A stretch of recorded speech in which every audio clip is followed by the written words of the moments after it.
All right, guys. So this is Aldo. I'm a CPA, and I'm trying something new. I'm actually gonna do a nice consulting hour with my niece Fiorella Schlomacher. I'm excited. She's starting a new business, and Fiorella, welcome. Tell me a little bit more about your business. Thank you.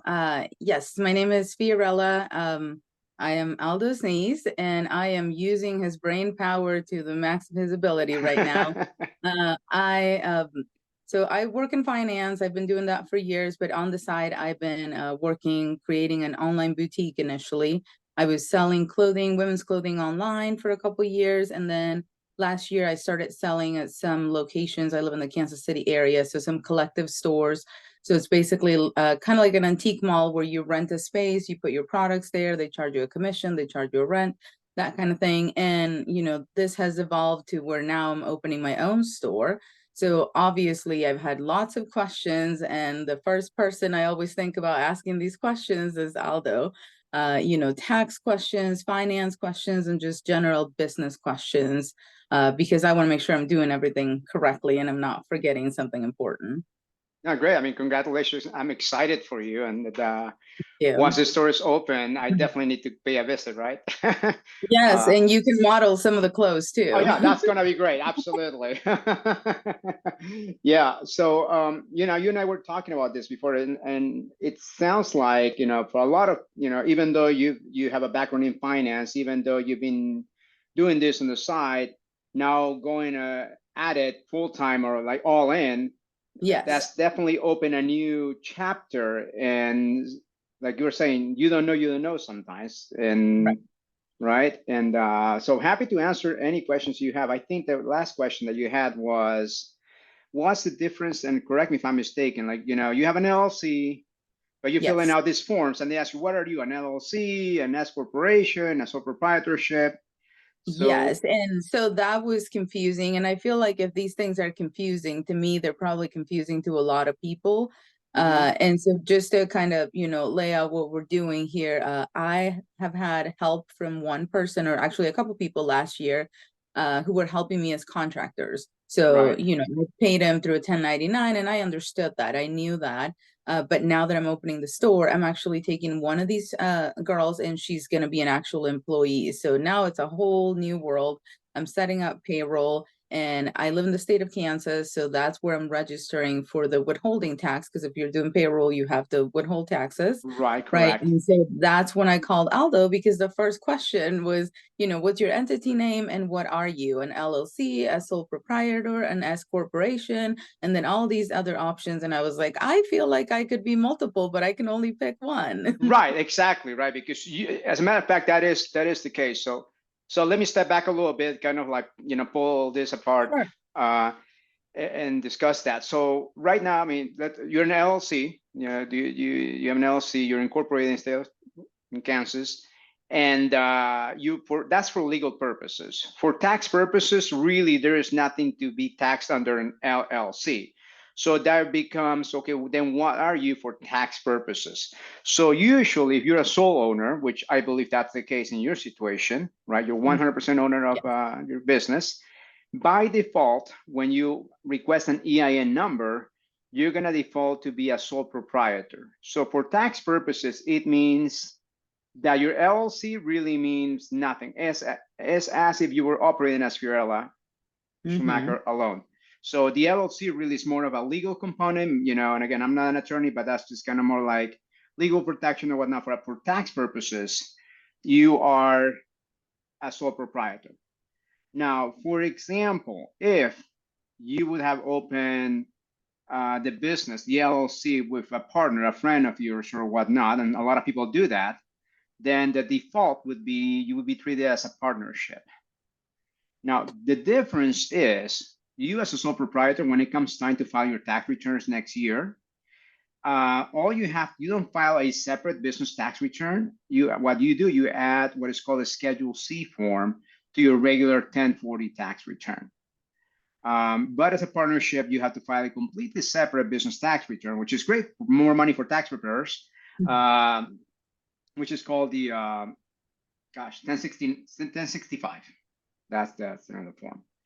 But you were asking me yesterday, right? You were filling out the form for the state for payroll. And again, they were asking Mhm. you the same thing. Now, the state is a little bit different because you formed the entity in the state of Kansas. So my guess would be you are an LLC for their purposes or whatnot.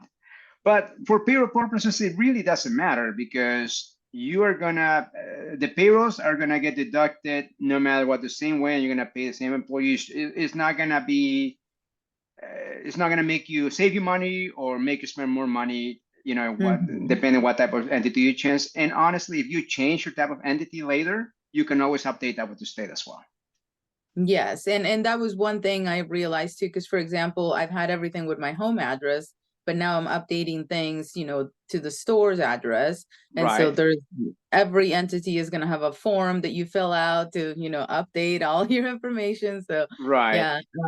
So another question that I had, and you really helped me clarify this, was, as I was thinking about converting this person from a contractor to an actual employee, trying to think about how to structure payroll because, we are a retail store, we are in a sales environment. And I always had the misconception that if I paid somebody base salary plus commission or a bonus, that they had to pay more taxes. That's how I've always understood it. But I think it'd be great if you could, explain that because that was a light bulb moment for me when we first talked about it.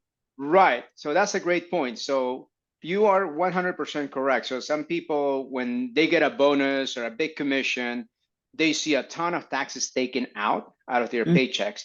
Now, and it's kind of a myth, right? Oh, I'm paying more taxes on the bonuses or that commission. That's not the case. So what happens is the IRS had this practice. It's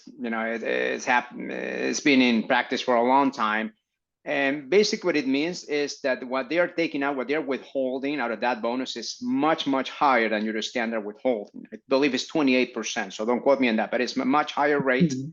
So what happens, you get your check, you see, oh crap, I'm getting charged a lot more in taxes. Well, Mhm. that's not the case. They're taking a lot more money out. And again, they're just covering their bases. They're making sure that you don't take all the money, go party. And then when it comes down to filing your taxes, you end up a lot of money. So, but what happens is really that you're not being charged more taxes. They're just withholding a lot more. When it comes down to filing your tax returns, they're not going to look at your bonuses and say, oh, let's say, you get a $10,000 bonus. We're not going to tax you at a higher rate. It's going to be all at the same rate. So if they took too much money, you're going to get a nice refund. So people should not be afraid of that. Yeah, it sucks. I mean, because you want to get your money as soon as possible, but it Mhm. doesn't mean you're getting taxed. You're being held at higher tax rate on that bonus or commission. Right. So from my perspective now, I'm more comfortable structuring the pay for this employee as, maybe a lower base and a higher part of her pay will be variable based on our sales and our goals and that kind of thing. Because before understanding this part, I was concerned because I was like, I feel bad. I don't want to, pay her Right, commission and right, then right. she doesn't receive what, she's earned. But yeah, so that was very helpful. So then another question I had, and I use Shopify to run my online store, and that's also the system that I'm going to use in this store. So that'll be my POS.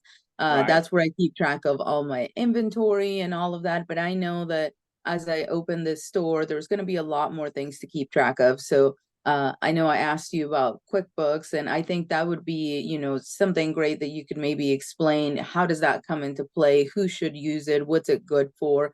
And at what point, like, do you go from trying to keep track of this yourself versus like going to an expert and say, hey, can you just handle this for me? Right. So, and it's a tough situation. Yeah, you're in a retail environment and you have a lot of merchandise, and that's the name of the game, right? You need to keep track of your inventory and also make sure that you're not lying to yourself in regards to inventory management. Like you and I were talking about, let's say, Christmas season is around the corner, but you're buying your merchandise way ahead of time, even what, 6 months Mhm. in advance, I believe. Yeah. Yeah. So what people tend to do is kind of like, let's say July, you make a large purchase, have a lot of money coming out, and your sales, because it's a summer sometimes, may not be the best, not as good as December or whatnot. So when you look at your profitability, well, that doesn't look great, right? So make sure you're keeping track of that inventory, because the inventory should tie to when the sale actually happens, what is called the cost of goods sold. But how to keep track? It's challenging. I think Shopify is a great tool.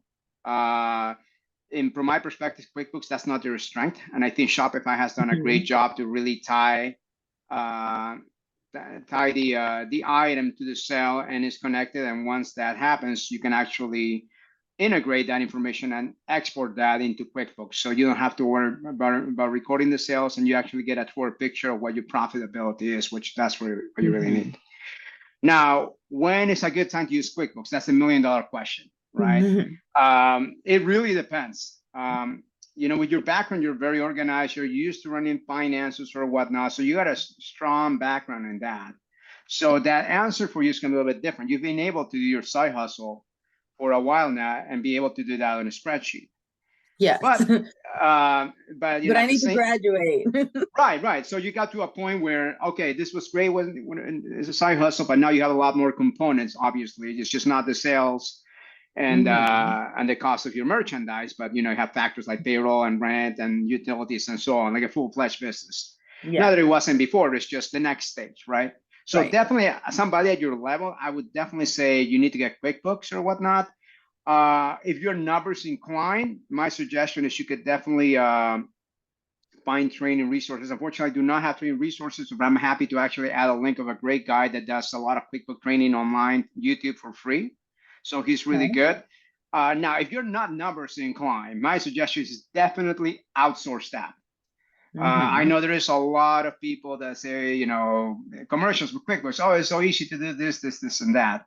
My question is, if you cannot do Excel, you're not going to be able to do QuickBooks. You actually get in trouble using QuickBooks when you're not quite sure of what you're doing. And again, my suggestion at that point in time, get at least a bookkeeper to help you navigate those issues. And again, if it's a side hustle or whatnot, maybe they don't need monthly bookkeeping. Maybe they need it quarterly. Maybe they need it on an annual basis, depending what kind of volume they have. But the first advice is for them to go reach out to somebody who specializes on that, and they can help you, and they can get you set up the right way. Cool. Yeah. So overall, like, what do you think is important? Like, I know that I have some more knowledge maybe than, other people because of my corporate experience and whatnot, but I just feel like when you're doing something like what I'm doing, when you're starting a business, there's just so much that needs to be done. And, like sometimes it's hard to figure out like where to start. And I know that I've used you as, somebody that I can go to and ask questions. But if somebody doesn't have an Aldo, like what's a good place for people to start? Like, do you have any resources that you recommend or, anything like that? And that's what it is. There is a lot of information out there, right? So number one, I suggest that you subscribe to my channel if you haven't done so yet. Number one, because I'm going to continue putting more information out there that's going to be valuable, especially to business owners, also business owners just getting started. My advice, if you're starting from zero, and again, sometimes you just don't have the money, the resources, right? And keeping track of your books perhaps it's not going to make you money, or you'd rather spend it on advertising or whatnot. Number one thing I would suggest you to do is to keep your expenses separate. So business expenses and your money coming in that is business related, you open a checking account right off the bat, at least. If you can get a business credit card, great. Make sure you pay it off on time though. And again, keep business expenses separate from personal finances. And here's the reason why. Number one, it creates that discipline. Let's say you cannot keep track of your expenses, this, and that, or whatnot. Well, guess what? You can go to your bank, download that information. You have all that information. It's just not organized or categorized, but you can still go back. So what I've seen in the past is like, oh, well, I bought this with my personal card, my checking account, my credit card, and just hunting and trying to find all that documentation is gonna consume you. Where I've seen people cheat themselves because they don't claim all their expenses because they say they put it on a personal account and they don't provide that to the tax preparer. So at the end of the day, is your income actually is higher, therefore there's gonna be more taxes. And then you're wondering, well, what the heck? I don't think I get, I made a lot of money. Why am I paying taxes? In a lot of instances, it's because you did not include all your expenses. The second reason, and this is go more into the legal standpoint, again, I'm not an attorney, so check with yours, but if you have an LLC, you want to keep your business separate, just for legal purposes, for liability purposes. If you're commingling your business money and your personal funds, you're doing what is called piercing the corporate veil. So basically, for legal purposes, it's as if you had no legal protection in LLC. Again, this is what I understand from a legal standpoint, but that definitely my advice is just keep things separate. Your business is your business. Your personal thing is your personal thing. Awesome. Yeah, that's very helpful. And as you were saying, there's something else for people to think about, because I'm sure not everyone's thinking about this. Business insurance. I know it's not tax related, but No, it's absolutely something important that people need to keep in mind. If you have any kind of business, like, small, medium, big, or whatever, that's one thing that, I've had to look into lately as well. And I do have a great person here in town, but yeah, I think, those are all the things, like, we always go back to, like, you don't know what you don't know, right? And a lot of times exactly. you're just excited about this new business and, oh, I'm just going to sell cute clothes. But okay, there are all these other behind the scenes things that need to be taken care of, because you're never going to be successful if you don't set up the right foundation. So I think for me, that's the part that's important that people know. And again, I feel like I may have a little bit of an advantage just based on my personal and prior corporate experience. But I think that's what I see a lot of people, like, don't even think about these things, and that's scary. Yeah, absolutely. It's and again, it's you run an interesting point. Get a good insurance person, whether it's a broker or an insurance agent. But I would definitely add to say that they are your advisor. Because there's people that, oh yeah, we'll do this for you, but they don't really take the time to explain to you what kind of coverage you need, and if you are either underinsured or overinsured. So finding the right partner is critical and key. So yeah, my suggestion is for anyone to has a business to ask their network to see who do they know, who they're happy with, and connect with that person and get the right coverage on their insurance. Awesome. Yeah. All right. Well, I think these are all the questions I had for right now, but I'm sure I'll have more questions. So maybe we could do a part 2 later as things evolve. I know I was super proud lately because you helped me out, and I was able to issue my own 1099s for the 2 people that I had help me out last year. Prior years, I, had my accountant do it, and I was terrified of doing it. And then I asked you about it, and then I couldn't believe how simple it really was, because I had all the information already. So that was great. And I think as I grow and I learn, there are going to be more things that come up that could help other people, which, ultimately, I think that's a great thing to, put out there, because I think people could take advantage of this information. Yeah, thank you. Yeah, absolutely. Actually, today's January 31st is the last day to file. Even if you're late, you can go to, again, I'll include the link down below. It's going to be track1099.com. Great company, easy peasy, as you stated. I don't get a referral, unfortunately, but again, it's a great tool. And, I definitely, I've used it in the past, and I recommend it to my clients. So yeah, and for example, I did not know there was a deadline for that. I just remember that usually people, you do the W-2, like you get it late in January. So I figure that's when you have to do it. And then when I looked into it, I saw there was a deadline, and that's when I started freaking out and messaging Aldo. But now I have a reminder for myself for next year, like January 10th or something, to, start working on it, because I don't want to run against the deadline again. Absolutely, absolutely. Well, great. Thank you so much for your time. I think this gets a great conversation, and yeah, we're looking forward to have you back to answer more of your questions. Awesome. Thank you. All right. Bye.